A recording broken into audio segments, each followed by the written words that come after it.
Prime minister से मिले, क्या बंद पड़े उद्योगों के लिए आपने कोई विशेष पैकेज का डिमांड किया? क्या कोई विशेष पैकेज देश के प्रधानमंत्री जी ने बिहार को देने का आपसे वादा किया? रीगा चीनी मिल अभी निकट में बंद हो गई, 60 करोड़ रुपया आपकी सब्सिडी नहीं होने के चलते, जिसमें 23-24 के बाद हम लोग भूख हड़ताल पर बैठने जा रहे हैं। तो क्या कटिहार के जूट मिल या भागलपुर की सिल्क मिल, बनमनखी की चीनी मिल, मधेपुर की दूध मिल,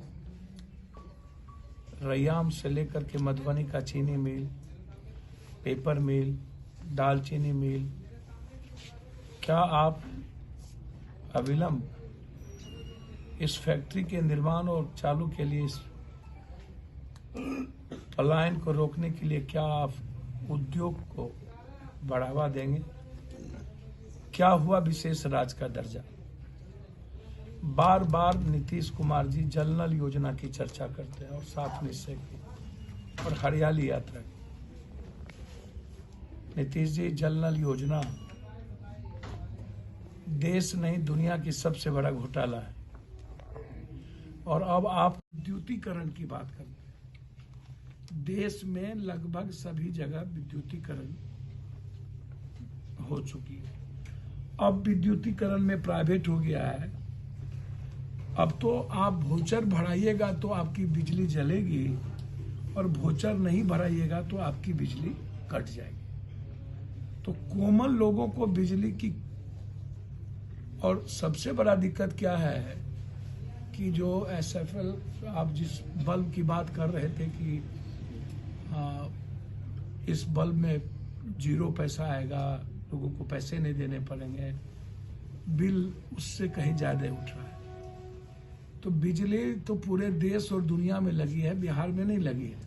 लेकिन बिहार जैसा राज्य जहां पर 33% भी रोजगार कटिहार में और अररिया में नहीं है, 33%, और 5,000 से ज्यादा per capita income Bihar Katihar की है।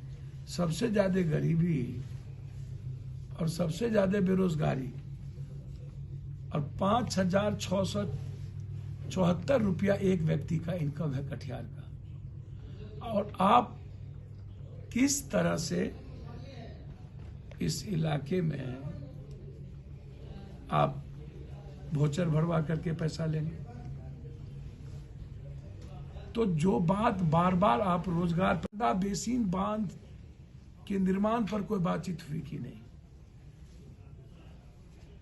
बिहार में एग्रो बेस इंडस्ट्री पर कोई बात हुई कि नहीं?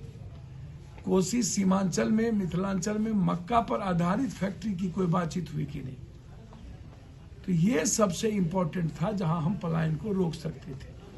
1 घंटे के बाद मुख्यमंत्री जी ने कोई ऐसी बात नहीं बताई जो सकारात्मक बात नीतीश जी की नरेंद्र मोदी जी से हुई।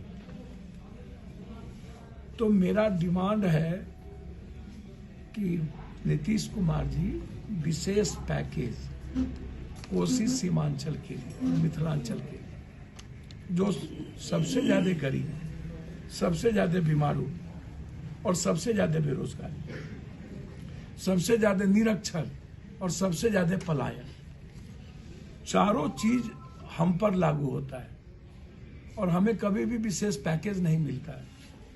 तो क्या विशेष पैकेज देकर आप, आज हमारी 2 मुख्य खेती इस इलाके की खत्म हो गई, वो है जूट और गन्ना।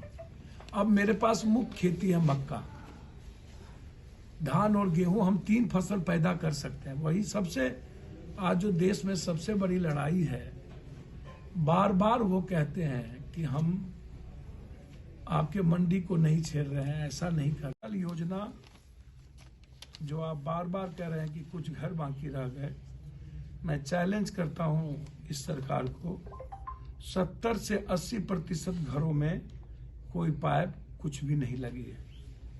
मैं इंक्वायरी का डिमांड करता हूं सरकार से, और खास तौर पर सरकार से यह मांग करता हूं कि साउथ उड़ीसा और बाहर के जितने कॉन्ट्रैक्टर यहां आते हैं आप उसको रोकिए।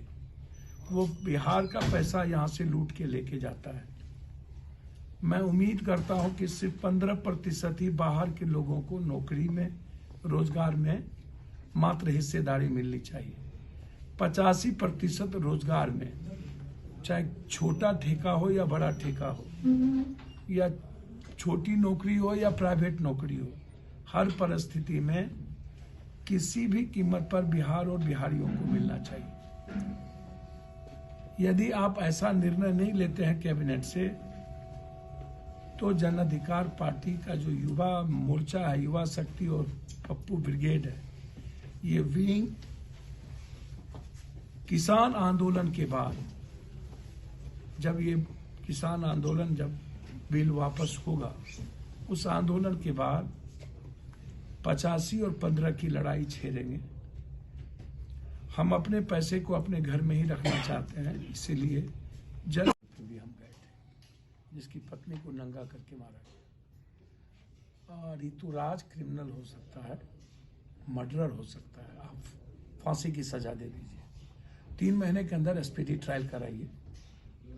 हम सेंट्रल एफएसएल रिपोर्ट की बात करते हैं कि जिस पिस्टल से गोली लगी है उसको सेंट्रल जांच फॉरेंसिक रिपोर्ट उसकी मंगाई जाए और हाई कोर्ट के निर्देशन पर यह इंक्वायरी हो। आप यदि वो हत्यारा है तो उसको फांसी दीजिए, कोई आपत्ति नहीं है। मैं उनके घर पे भी गया था। मैं बार बार कहता हूं कि इसके पीछे मोटिव क्या है। आप कहते हो रोडरेज, मैं कहता हूं नहीं। आप कहते हो वो राइट से आ रहा था, मैं कहता हूं कि कभी यदि ठोकर भी रुपेश के गाड़ी में लगी तो वो लेफ्ट में लगी है। मैं चैलेंज करता हूं, यदि वो राइट से आ रहा था और लेफ्ट में लगी, उसकी पत्नी कहती है कि गाड़ी गैरेज नहीं गया, मैं कहता हूं गाड़ी गैरेज गया, फिर भी लेफ्ट के लिए गया। ऋतुराज राइट से आप कह रहे हो आ रहा है, उसको लगी नहीं। दूसरी बात, रुपेश वर्दी में आता था, ऋतुराज रितेश से ज्यादा मजबूत था। यदि ये थप्पड़ चलाता तो वहां पर भी वो लड़ाई लड़ सकता था। तीसरी चीज, सीसीटीवी कैमरा में कहीं नहीं आया। 400 सीडीआर की रिपोर्ट आपने पब्लिक डोमेन में नहीं दी। 150 किलोमीटर पुलिस चला, उसको पब्लिक सवाल है नीतीश कुमार जी से पहला कि कोरोना के काल में स्वास्थ्य मंत्रालय ने 70% जो जांच किया है वो लगभग फेक जांच हुई है। उसमें कंप्लीट रूप से घोटाला है। 2 करोड़ से ऊपर आप जांच की प्रक्रिया अपनाए हैं, जिसमें ना तो टेलीफोन नंबर है और ना ही किसी का नाम सही है। कोई टेलीफोन नंबर उत्तर प्रदेश का है, कोई मध्य प्रदेश का है। उसके बाद 2 करोड़ से समथिंग जांच के बाद आपने 2 लाख समथिंग आपने पॉजिटिव केस की बात की। लैब नहीं है, कहाँ आपसे जांच किया उसकी प्रक्रिया नहीं है, तो ये एक बड़ा घोटाला है। मैं नीतीश जी से आग्रह करूंगा कि आप हर परिस्थिति में गेट बंद कर दीजिए, इसकी जांच आप वर्तमान किसी न्यायाधीश से आप करेंगे तो बड़ी अच्छी कृपा होगी। बिहार एक बड़ा घोटाला है। मैं स्वास्थ्य मंत्रालय के सभी पदाधिकारियों की संपत्ति की जांच की मांग करता हूं। इसमें स्वास्थ्य मंत्री जी से कल मेरी बातचीत इस पर हुई थी रात में, मंगल पांडे जी से।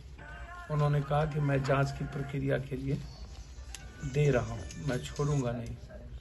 मुख्यमंत्री जी को मैंने चिट्ठी लिखा है। 1.5 महीने के बाद कह रहे हैं कि उसने मारा।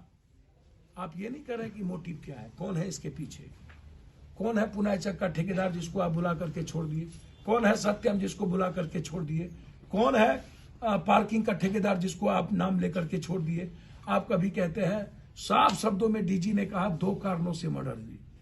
पहला मर्डर हुआ, कह रहा है कि या तो पार्किंग है या तो ठेकेदार है।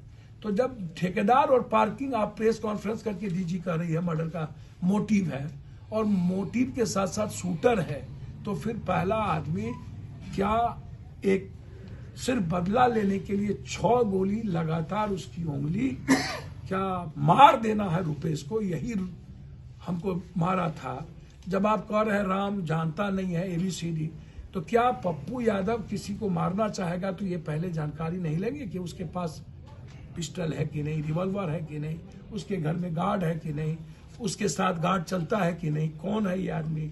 4 बार हमने अटेम्प्ट लिया पहले मारने का, तो क्या हमने जानकारी नहीं ली जिसको मार रहे हैं कि वो कौन है। बस हम काली गाड़ी देख करके 4 बार अटेम्प्ट ले लिए। और कोई अपराधी 4 घंटा एक दुकान पर बैठा रह गया, क्यों बैठा रह गया, तो काली गाड़ी वाली आएगी, उसको हमको ठोक देना है। बाहरे सरकार क्या है मोदी? कुछ अधिकारी